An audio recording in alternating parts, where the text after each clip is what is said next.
Hey there everybody at Mission Control, TheRealMartian here. Well, yeah, we're having a tough time. Just a little bit about the weather, I guess, that we're having. We're 20 degrees below our average. And when I designed the system, I did thermodynamic calculations down to 8 Fahrenheit. And those calculations told me that if I put 20,000 BTU into each of the tents, remember, this is our tent here.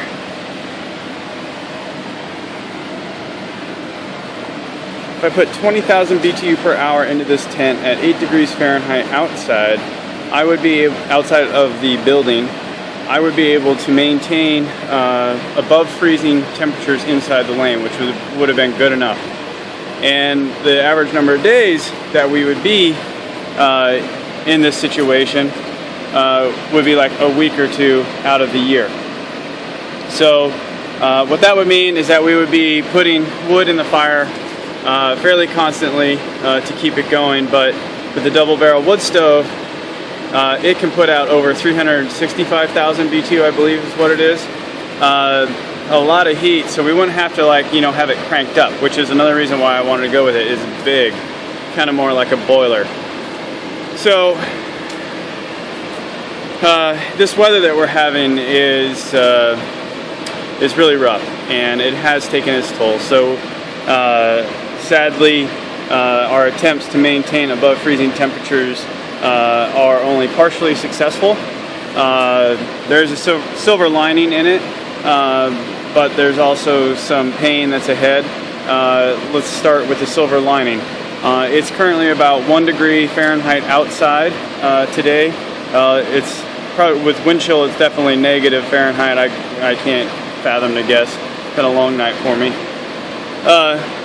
And inside the building, it's 20 degrees Fahrenheit, which is great.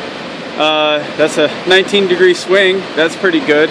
And inside of the grow lanes, it was 28 degrees. So the tents are holding in 8 degrees worth of heat more than what the building is, and the building's holding in 19 degrees of heat more compared to what is outside. So silver lining is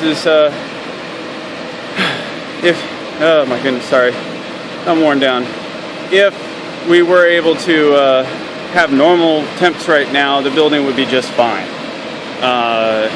In fact, if it gets above 20 as our lows, we're going to be totally fine. But this negative Fahrenheit is not okay, not long. We're cold soaking this building, and it was never meant to be cold soaked. So let me show you. This is a production row here, and this is not supposed to be able to go vertical.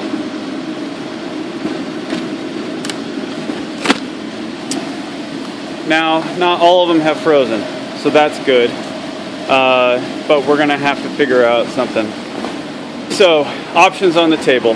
Right now, what we have is we're running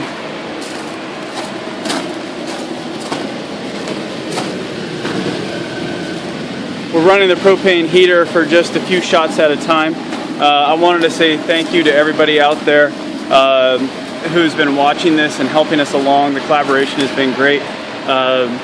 My original excitement regarding propane and the Arduino idea, there's definitely some safety concerns with that. Definitely in my excitement and in my desperation, I wasn't thinking about those things, but I'm not going to hurt anybody, and I'm not going to truly destroy what we've put together here. I mean, this is a learning situation, so worst case that comes out of this is that we lose our winter crop, and we have to work with our microgreen customers in order to let them know what's going on, and they are pretty understanding. So but we're not going to burn this building down. We're not going to put anybody's life in danger. So safety is a big issue. We take that very seriously. So definitely going to think about better ideas there. A lot of you have submitted them. The real problem is just money. I mean, I hate saying it, but that's how the world works, folks, right? You all know that. I know that. If I want something different, if I want a different propane heater, if I need propane, that all takes money. So the hard part here, we have 40 amps to the building. Why? because that's all we could have to the building without spending thousands of dollars to have brand new power brought to our property. So we got 40 amps, so we got to work with it. Just like Apollo 13 did, we've got to work with 40 amps. Propane. Propane is expensive per pound. I know it's over $1.30 right now per pound, $1.30 US, and that adds up really quickly. My current calculations show that we'd be going through, if I did 5-minute cycles every hour, we'd be going through roughly 20 pounds a day. That's one propane tank that you would get at your local store, the normal barbecue tanks. That's $20 roughly for a refill of those at your best price. So you're looking at $20 a day. That's $600 a month, and you're still not really guaranteed without automation to be able to stay above freezing. But I think it's going to have to be the solution we go with. So what we're going to do, probably, again, what's on the table, it's probably going to be a propane/wood-based solution. We're going to have to go get another one of these heaters.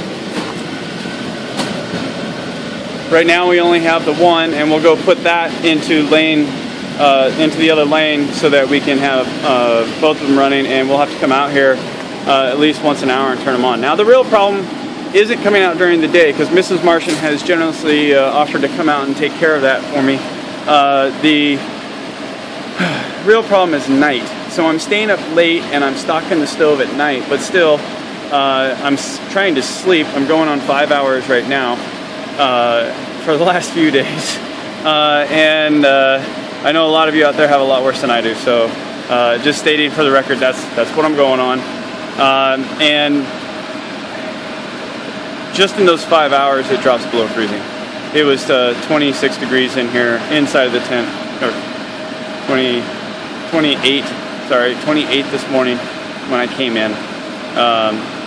Just slightly below freezing. Darn it. Very frustrating. So insulation is another way that we could tackle this problem. There's just not a good option. Let me show you why. So kind of go out of the building here. So along the top of the building there are these cross members.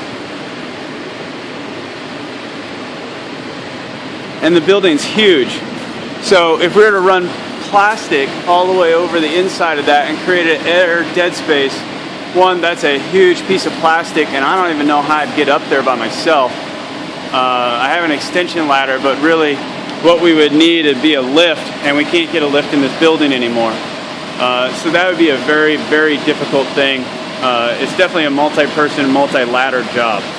So insulating the building, even fiberglass is out of the option. That's thousands and thousands of dollars.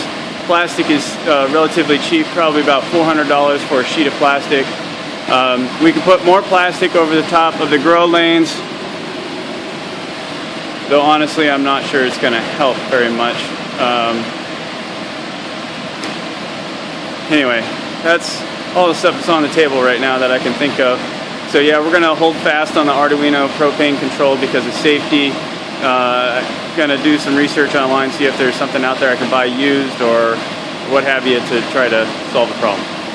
The nighttime problem, I guess, is where we're at right now. Anyway, hey, thanks everyone for all your help. I'm frustrated right now. We're going to pick our head up. We're going to get going. We're going to move forward. We're going to win. It's just a matter of how we're going to do it. So all your help, all your contributions are really, really helpful. Thanks to all of you who've helped out on Patreon and on the GoFundMe. We're just a few dollars away on that GoFundMe from being done, and we're going to get a gear upgrade and start saving some time. So hey, thanks everybody. Tell your friends. Help us get up to 20,000 and then on to 100,000. This is The Real Martian. Take care.